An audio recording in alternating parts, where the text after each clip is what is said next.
Okay, page 12 of the scheduling notes. This is section 4.3, and it is the objectives, and that's for scheduling the tasks. Just one point to make before jumping into this. On the last page, I was talking about the task parameters, the period, the worst case execution time, and the deadline. They were all unitless, and I've been asked about this in the past. In the scheduling literature, they really don't care what the units are. They could be microseconds, nanoseconds, or whatever. As long as you're consistent with your units, then that's fine. So the objectives here are, when we're scheduling tasks, what are we trying to do? So not missing deadlines is a good thing. That would probably be number one. What other kinds of things might we want to do? We might want to squeeze as much performance out of a processor as possible to reduce costs. So we can use the smallest processor that we can for the least money. Stuff like that. So let's just write out a couple of these. Number one then is you want to avoid missing deadlines.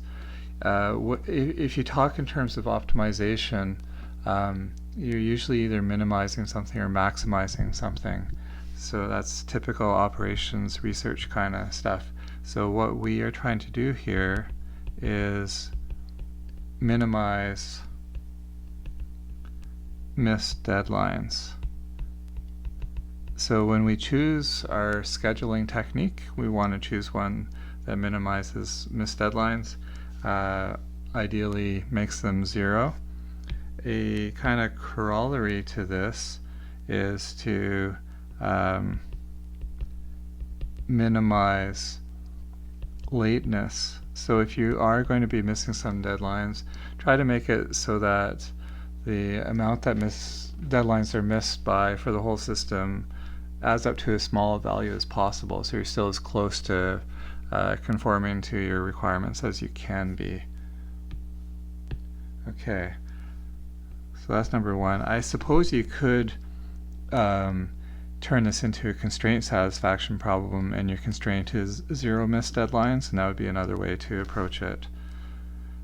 Okay, so number two then is to maximize. I said squeeze as much out of your processor as you can. I think that's what I said. To state that more correctly, we want to maximize processor utilization. So this is a measure of how busy the processor is, and we can define it with an equation. So capital U is utilization, and it is going to be the sum over all the tasks for I equals 1 to n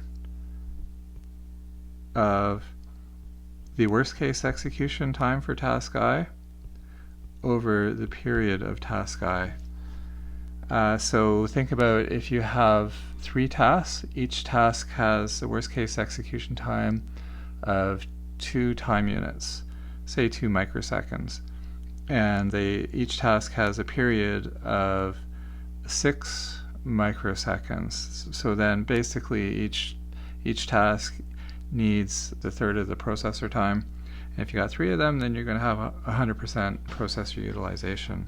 Okay, let's just add a little note here. So the utilization is the percentage of time that the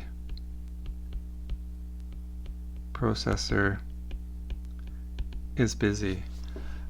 So if you got 1 processor, you want a utilization of at most 1. If you have 2 processors, you can maybe get utilization of 2, but we're not going to be talking about multiprocessor scheduling because, yet again, it's very hard. Okay, and one more objective might be to choose a scheduling technique that doesn't spend a lot of time scheduling, so you spend most of the time running your application. So minimize